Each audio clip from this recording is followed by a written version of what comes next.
नमस्कार, मी केतकी चितळे. स्वागत आहे तुमचं लेट्स टॉक वरती. या चॅनलवरती आपण सोशिओ इकॉनॉमिक, पॉलिटिकल, ज्युडिशियरी संबंधात आणि फिलॉसॉफिकल गोष्टी बोलतो. सध्या आपण बोलतोय वेदांत अगरवाल केसविषयी. या केसमध्ये ना एकूण जे काही आपण विचार केला तर मला वपूंचं एक गाणं आठवतं. एक धागा सुखाचा आणि 100 धागे दुःखाचे. त्याला थोडंसं जर आपण चेंज केलं ना तर असं होऊ शकतं की एक धागा ओव्हर कॉन्फिडन्सचा आणि मग स्वेटरचे 100 धागे उसू लागले. बघा ना आता त्या दिवशी ओव्हर कॉन्फिडेंटली जर वडिलांनी वेदांतला सांगितलं नसतं की बाबा जा मजा कर, तुला ड्रायव्हिंग करायचंय तू ड्राईव्ह कर, असं केलं नसतं तर 2 निष्पाप जीव वाचले असते. आणि ते जर का 2 निष्पाप जीव वाचले असते तर पुढे अगरवाल कंपनी त्या परिवाराचं बाहेर लोकांपर्यंत काही पोचलंच नसतं. म्हणजे काही जणांना ऑलरेडी आपल्या सर्वांना माहिती आहे जे अवेअर आहेत, पण जे पॉलिटिकली अवेअर नाही आहेत त्या लोकांपर्यंत पोचल्याच नसत्या गोष्टी, है ना.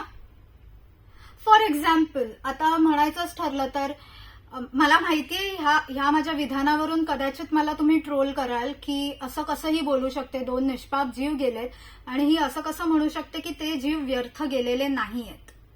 कारण सांगते तुम्हाला, कारण ते 2 जीव जर का गेले नसते, मी अजिबात समर्थन करत नाहीये, मी आधीच क्लिअर करतेय, पण तसं जर का घडलं नसतं तर हा पॅन्डोराज बॉक्स उघडलाच नसता, तिघही आत गेलेच नसते. विशाल अगरवाल रुपी बँक घोटाळ्याशी निगडीत आहे हे लोकांपर्यंत पोचलंच नसतं. सुरेंद्र अगरवाल सिंडिकेटशी कॉन्टॅक्ट ठेवून आहेत, त्यांना सुपारी देण्यात आली होती, हे लोकांपर्यंत पोचलंच नसतं.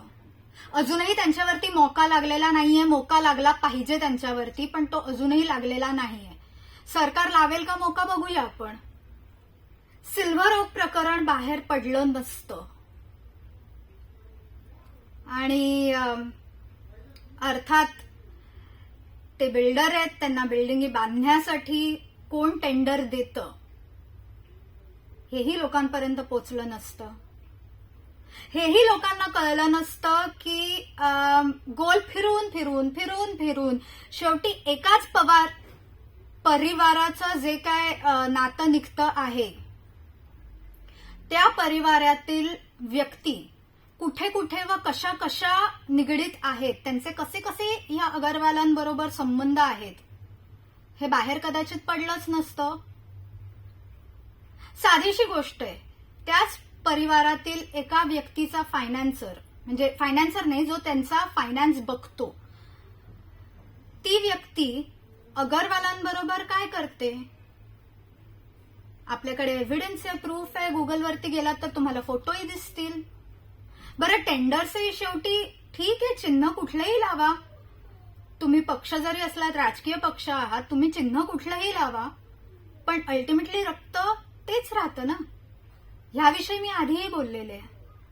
आणि मग रक्त जर सेम आहे, त्यात अर्थात त्रिदेवी त्रिघाडी गव्हर्नमेंट आपलं असल्यामुळे त्यांना पाठीशी घालता येत नाहीये, त्यांना लपवता येत नाहीये.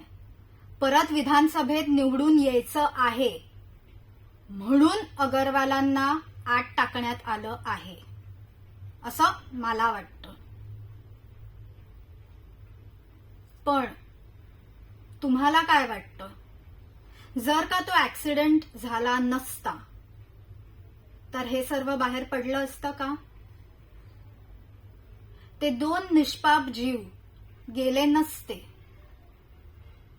जे काय पोलिसांनी घाणेरडी नालायकपणासारखे जे काय ते वागले, तसे ते वागले नसते.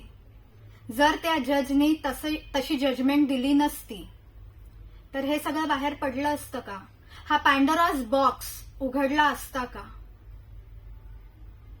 लक्षात ठेवा, कर्म इज अ बी. गोल फिरून तुम्हाला कधी ना कधीतरी चुकतं करावंच लागतं. आणि प्रत्येक गोष्टीला एक फिलॉसॉफिकली आपण म्हणतो ना, चेन रिॲक्शन असते किंवा बटरफ्लायज इफेक्ट असं आपण म्हणतो याला. म्हणजे इंग्रजीत त्याला बटरफ्लाय इफेक्ट म्हटलं जातं, की घटना छोटीशी असते पण त्या घटनेमुळे बऱ्याच मोठमोठ्या गोष्टी घडतात. एक असंही म्हणणं आहे की एक कण असतो जो मातीचा म्हणा किंवा वाळूचा एक कण जरी हलला तरी त्याचा परिणाम खूप भयंकर होऊ शकतो. तसंच काहीसं यात घडलेलं आहे.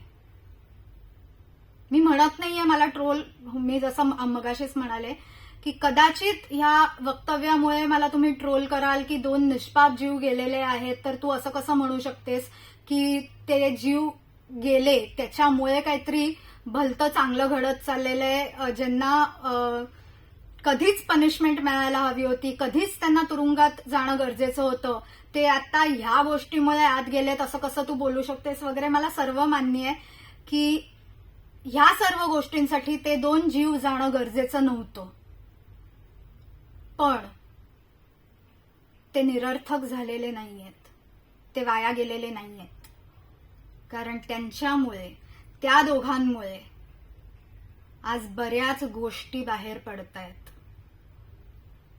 केसविषयी मी पुढे सांगतच राहीन आणि अजूनही काही काही गोष्टी तुम्हाला कळवत राहीनच. तोपर्यंत जय हिंद, वंदे मातरम, भारत माता की जय.